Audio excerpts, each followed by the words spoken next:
सरकार अब जब तनाव बढ़ता चला गया हिंदुस्तान और पाकिस्तान का, अब चीजें मुश्किल है सर, या अब भी वैसे ही है? उनके एंड से है, हमारी तरफ से नहीं। हमारी तरफ से नहीं, हमारी तरफ से अभी भी मोस्ट वेलकम है। ये वो ये है कि जब से वो हारना शुरू हुए ना, वहां से ये होगा, क्योंकि वो कहते हैं कि यार हमारा रहना सहना खत्म हो जाता है।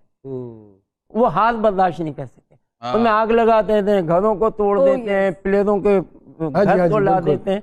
ये चीजें हुई हैं। जबकि मैंने टीवी पे खुद बोला कि मैंने कहा यार क्रिकेट में होता है, तुम लोगों में बेचारा वो जो चशम शर्मा था, मैं इंडिया गया उसको मैं संभाल रहा था, मैंने कहा यार कोई और गेम कर लेता। अगर इसी को चक्कर, तो वो नहीं होता, क्रिकेट में तो होता है। उसका घर आग लगा दिया, उसके निकलना मुश्किल हो गया। इस तरीके से मैं ये कहना चाहता हूँ, देखिए क्रिकेट में हर स्पोर्ट में कोई ना कोई चीज होगी, मगर हम पाकिस्तानी और दूसरों को भी इस तरीके से नहीं लेना। खेल को खेल की तरह लें, फॉर टाइम मिल लें, और अगर गलत हुए तो उससे फिर आप अंदर कुछ पैदा करेंगे ताकि ये चीज हो ना, हम बेटर हो। ये चीजें होनी चाहिए। तो या उस जगह नहीं जाते या उलट चले जाते। पब्लिक का रिस्पॉन्स कैसा आता था वहाँ के मैचेस में? वो जुमले कसते थे, वो तंग करते थे? बोलते थे। हम लोग इंडिया टूर कर रहे थे, तो हमारा मैच था उनके अंडर 19 ये वो थी, तो 3 डे मैच था। तो हमारा जो लड़का जा रहा है 100 कदम पर नहीं, 600-700 कितने रन, तो ऊपर से मुंबई में आवाज है, क्या करेगा तो हमें सब मारेगा क्या? हमने कहा इनको इतना मारो ये कभी आइंदा खेलना भूल जाए। राइट। एक चीज सर बहुत इम्पोर्टेंट जो मुझे आपसे कहनी है कि शायद हमारे और हिंदुस्तान के ताल्लुकात बेहतर हो जाते, लेकिन वो लोग कहते हैं कि जावेद मियांदाद साहब की वजह से नहीं हो पाए। वो अच्छा ही वो नहीं हुई ना। अच्छा, तुमसे लेना क्या है? उन्होंने आज तक कभी है ना समझा ही नहीं कि पड़ोसी होते क्या है। लेकिन वो कहते थे क्योंकि हर मैच में कह के स्कोर कर जाते थे सरकार। क्या बात है? तो इसलिए वो इस चिढ़ की वजह से सर वो आज तक हमारे साथ ताल्लुकात नहीं ठीक हो पाए। हाँ, ये भी हो सकता है। ये मोदी साहब से पूछना पड़ेगा, उनको तो मैं काफी लताड़ता था, फिक्र नहीं। वो शायद ही कोई ऐसा प्रोग्राम हो जिसमें आपका जिक्र हिंदुस्तानी क्रिकेटर्स ना करते। इतना तंग किया है सर आपने उनको, इतना तंग किया है सर कि वो आपको भूलना चाहे भी तो नहीं भूल पा रहे हैं। क्या वजह है सर? लाजिम बात है कि माशाल्लाह कुछ परफॉर्मेंसेस ऐसी हुई हैं, खास से वो छक्का वाला तो कोई नहीं बोला, बच्चे अब बड़े भी हो गए फिर भी नहीं भूले। शारजा का 86 का छक्का, वो तो मेरे ख्याल में आने वाली हमारी भी नस्लें नहीं भूल सकती।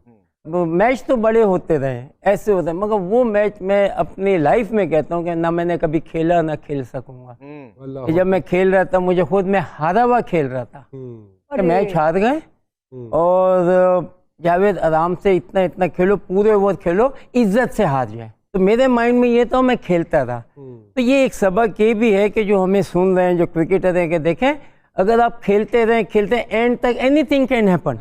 आपने अपने आप को हमेशा ऊपर रखना है और हर चीज पॉजिटिव में जाना है। कभी नेगेटिव नहीं सोचें कि अगर आप जाएंगे, आप खेल रहे हैं और आप कहें कि नहीं मैं आउट हो जाऊंगा, ये चीज आनी नहीं चाहिए। मैं कैसे आउट हो जाऊंगा, क्यों आउट हो जाऊंगा? तो कमिटमेंट विद द बॉडी है, सेंस ये वो सारी चीज, तो हर चीज कैन पॉसिबल। सर उसके बाद चेतन शर्मा के साथ मुलाकात हुई सर? मैं इंडिया गया था, बेचारा बड़ा, मैं बल्कि उसको मैंने सपोर्ट किया। चैनल ने मुझे बुलाया था, मियांदाद आपके घर में कोई 7-8 प्रोग्राम किए थे, हम रोडों पे भी करते थे, ये करते थे, बड़ा अच्छा था। उधर मैंने इसको बड़ा सपोर्ट किया, चेतन शर्मा। वो इसीलिए कि अगर उनका कप्तान, मैं यही कहता हूँ कि अगर इसकी जगह तो कपिल देव खुद कर लेता वो। वो अब अगर एक मार खाली हो गया, क्रिकेट में होता है, ठीक है। जब वो आखिरी बॉल खेल रहे थे, आप कहीं बैक इन माइंड था कि छक्का लग जाएगा? वो भी तवक्कल था बस? मैंने प्लान किया था, प्लान किया था? मैंने प्लान किया था भी, मैं आपको बताता हूँ कि प्लान मैंने ये किया था कि ऐसे वक्त पे आप ये देखें कि बॉलर जो है वो करेगा क्या।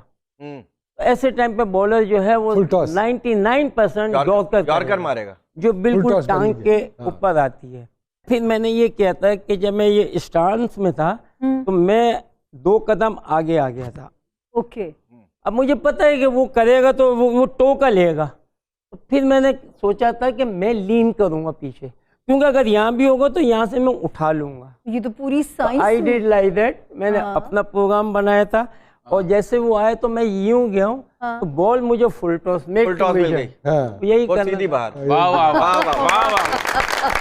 कहने का मतलब मैं बोलना ये चाह रहा हूँ, और उसी के साथ वो बॉलर भी बाहर। प्लान किया था और ये प्लान मैंने आपको बता दिया। तो एक प्लान थी और एक स्ट्रेटेजी क्या थी, बात और है सर। सरकार की अमान भाई। स्ट्रेटेजी हमेशा से बड़ी कारआमद रही है थ्रू आउट द करियर। हाँ जी, मैं अपने हिसाब से कह रहा हूँ, जैसे उमर शरीफ साहब, अमानुल्लाह साहब के बगैर थिएटर कभी भी नामुकम्मल ही रहेगा, हमेशा उनका जिक्र होगा।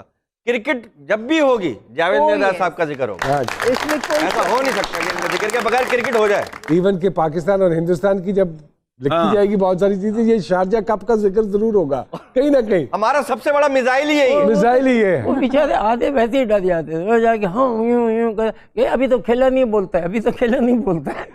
एक आपकी रेपुटेशन बड़ी मशहूर थी कि you were the naughtiest in the field sir, you were the naughtiest in the ground.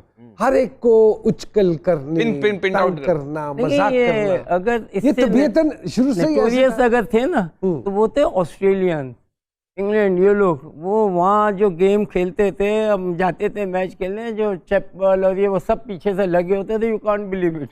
अच्छा, first second third रोडनी March everybody was जो था ना वो तो उनका एक क्रिकेट का सिस्टम था ये। हाँ, क्या बात करनी, ये करनी, कुछ बोलना, ये करना, पहले क्रिकेट में यही था। यही था। अब बाद तो में ये चेंज होता गया। जो अब तो उन्होंने बहुत सारे माइक लगा दिए हैं शायद। माइक के अलावा अब क्रिकेट को है ना काफी वो कर दिया ना, आपने देखा कि कितने लोग आ गए, इन्वॉल्व हो गए, अंपायर इन्वॉल्व हो गए, जरा सी बात नहीं कर सकते, ये नहीं कर सकते, वो नहीं, कोड ऑफ कंडक्ट ऐसा आ गया है कि अब उंगली मुंह पे रख के खेले। ऐसा होना चाहिए। ऑस्ट्रेलियन सबसे नास्टी खतरनाक होते थे। क्या मैं कहते बात थे? करता हूँ 75-6। अच्छा, ओके। हाँ बिल्कुल, डेनिस लिली ये वो हमारी चलती रहती थी, वो आके क्या बोलते थे, हम क्या बोलते थे। आपने एक दफा किसी बॉलर की नकल भी उतारी थी, वो भी ऑस्ट्रेलियन बॉलर। हाँ, वो अभी आजकल वायरल हुआ हुआ है। वायरल हुआ हुआ है। आजकल वायरल हुआ हुआ है। वो वाली शरारत बताएं जो हमें पता ही नहीं चली अभी तक। हाँ, दिलीप दोषी हाँ, कपिल के शो में मेरा दोस्त भी था हाँ, और मैं उससे है ना कहता भी था, तो मैं उसने ऐसी फील्ड रखी थी तो मैं पहले तो है ना यूँ खेलता था, थोड़ी सी बॉल उछलती थी, मैं कहता था देख दिलीप फील्डर होता तो मैं आउट हो गया था। तो फिर चुप हो जा, फिर चुप हो जा, फिर उसे तो मैंने बोला कि एक फील्डर अपने होटल में भी ले ले, अपने कमरे में, वहां भी मारूंगा। वहां छक्का मारूंगा।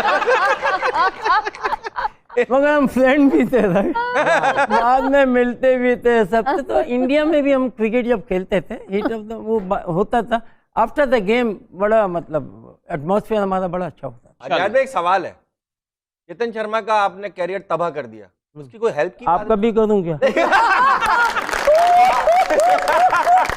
याद नहीं, आपने इतनी होली खेली है वहां पे, त्योहार ऐसे कि होली के दिन लड़कियां भागती हैं लड़कों से और राखी के दिन लड़के भागते हैं लड़कियों से। देखिए, अगर आप ये सोच के कर रहे होली, आप होली सोच के थोड़ी, कोई होली तो है ही नहीं ना हमारी। याद है, अरे क्या अपना अपना त्योहार होता है, अगर उससे बनाने से कोई आपका कुछ हाँ, वो करना कोई चाहिए। ऐसी बात और लोग नहीं, आप- ऑब्जेक्शन करते हैं ना। वो भी करते हैं, ये नहीं कि वो नहीं करते, हाँ, वो भी टेक केयर करते हैं। पाकिस्तान का ये हमारे साथ कितनी दफा हम जब नमाज पढ़ने वो आए हमारे साथ, अच्छा।